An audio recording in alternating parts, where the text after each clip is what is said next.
153 ए जो धारा है और 295 ए जो धारा है वो नॉन अवेलेबल है, उसमें 3 साल सजा का प्रावधान है। लेकिन उदयनिधि स्टालिन राजनीतिक उद्देश्य के लिए, वोट की राजनीति के लिए सनातनियों को जिस तरह से बेइज्जत किया है, तो हम लोग तो भाई कानून के पुजारी हैं, काला कोट वाले हैं, तो कानून के तहत उनको सजा मिलेगा, उनको सजा दिलाएंगे। कैसे पाखंडी जो देश में रह करके और देश के इस भारतवर्ष के साथ गद्दारी करते हैं, बढ़ेगी, हम सजा कराएंगे, उनको चुनाव लड़ने से वंचित कराएंगे। नमस्कार, मेरा नाम प्रेम है और आप लाइव स्ट्रीम देख रहे हैं। एमके स्टालिन के पुत्र उदयनिधि स्टालिन को अब बिहार आना पड़ सकता है। देखिए, सनातन धर्म को लेकर उन्होंने एक बयान दिया था, उस पर अब याचिका दायर हो गया। बात करने के लिए हमारे साथ जो एडवोकेट हैं डॉक्टर कौशलेंद्र नारायण हैं।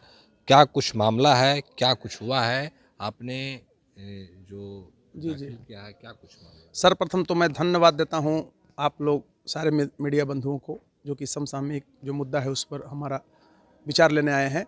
सर्वप्रथम मुद्दा यह है कि उदयनिधि स्टालिन के खिलाफ कल पटना के एमएलए एमपी कोर्ट ने आईपीसी की 5 धाराओं के तहत संज्ञान लिया। मामला क्या था ये बताता हूँ। मामला यह है कि विगत 2023 में ही 2 सितंबर को तमिलनाडु के श्रीरंगपेट नामक जगह में उदय स्टालिन ने सनातन धर्म के खिलाफ विष वमन किया। उन्होंने सनातन धर्म को कोरोना, डेंगू, मलेरिया और न जाने कितने अभद्र भाषाओं से गलत तरह से लज्जित करने से, सनातनियों को उद्देश्य से अपमानित करने के लिए अपने भाषा का दुरुपयोग किया।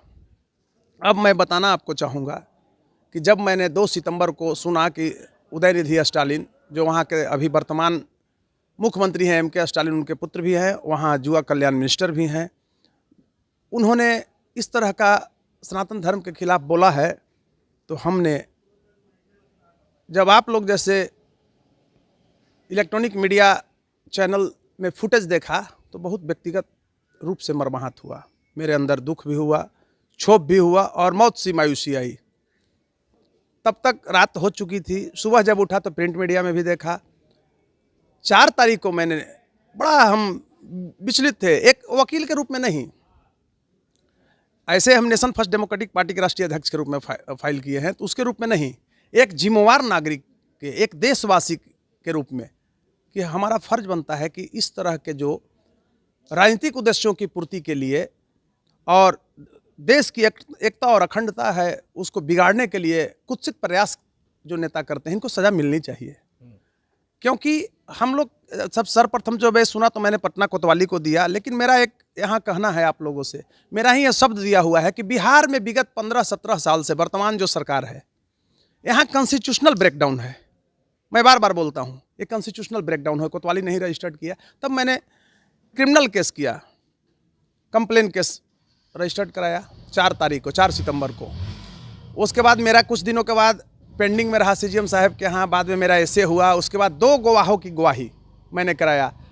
लास्ट गवाही मेरा 16 दिसंबर को हुआ। उसके बाद कल जब वो सीजीएम साहब के यहाँ मैंने परिवार पत्र दायर किया था, तो आपको एक बता देना चाहता हूँ कि वो अभी वहाँ एमएलए हैं और मंत्री हैं, तो सीजीएम साहब ने उस केस को, मेरा जो केस था 8062/2023, उसको ट्रांसफ़र उन्होंने कर दिया एमएलए एमपी कोर्ट में। कल एमएलए एमपी कोर्ट में लास्ट जब मेरा गवाही हुआ था, उसके बाद विवेचना हुआ मेरा, और संपूर्ण तथ्यों और साक्ष्यों को देखते हुए पटना के माननीय एमएलए एमपी कोर्ट के प्रभारी न्यायाधीश माननीय सारिका बहालिया जी ने हमारे बहस को सुना, और बहस के सुनने के बाद फैसला सुरक्षित रख लिया। शाम को उन्होंने 5 बजे, करीब 4:45 बजे सुनाया कि आईपीसी की 5 धाराओं के तहत उदयनिधि स्टालिन पर संज्ञान लिया गया। 5 धारा लगाया? हाँ, आईपीसी की 5 धारा के तहत संज्ञान लिया और नोटिस जारी करने का आदेश दिया। जी 153 ए, फर्स्ट, सेकंड 295 ए, थर्ड 298, फोर्थ था 500 एंड फिफ्थ था 504। 153 ए जो धारा है और 295 ए जो धारा है वो नॉन अवेलेबल है, उसमें 3 साल सजा का प्रावधान है। 298 में 1 वर्ष, 500 और 504 में 6 माह का सजा का 6 माह का सजा का प्रावधान है। लेकिन अगर कंडक्ट ठीक नहीं रहता है मुजरिम का, दोषी का, मुदाले का, तो 6 माह और बढ़ाया जाएगा। लेकिन सबसे पहले आईपीसी की 5 धाराएं हैं, इसमें जो प्रावधान जो है, इसमें जुर्माना का भी प्रावधान है। तो 12 तक डेट रखा गया है कि आप लोग अपना वो पिटीशन दे दीजिए कि अब समन जाए।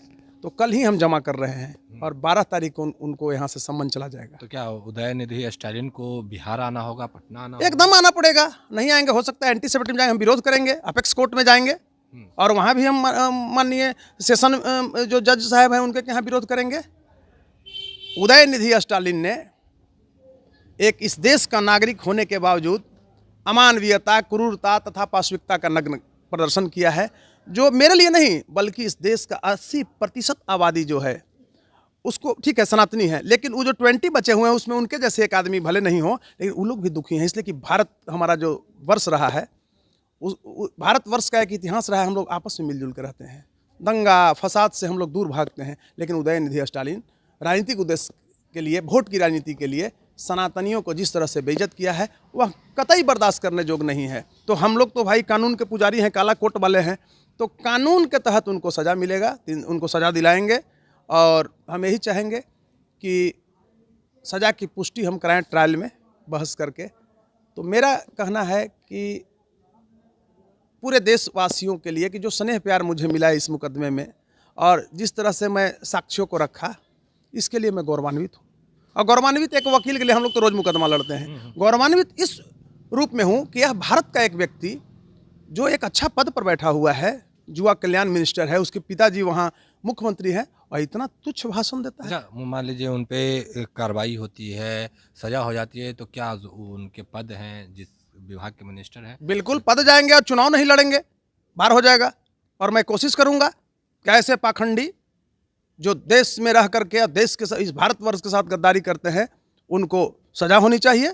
और माननीय कानून के मंदिर, निचली अदालत हो, ऑनरेबल या ऊपरी अदालत हो, अपेक्स कोर्ट हो, उनसे मेरा आग्रह रहेगा, बहस में इस चीज़ को रखेंगे कि इस पर रोक लगाया जाए। जिसको जो मन में है, आज किसी को गाली दे रहा है बताइए? शरीफ आदमी को जीना माने एकदम ये हो गया है देश में।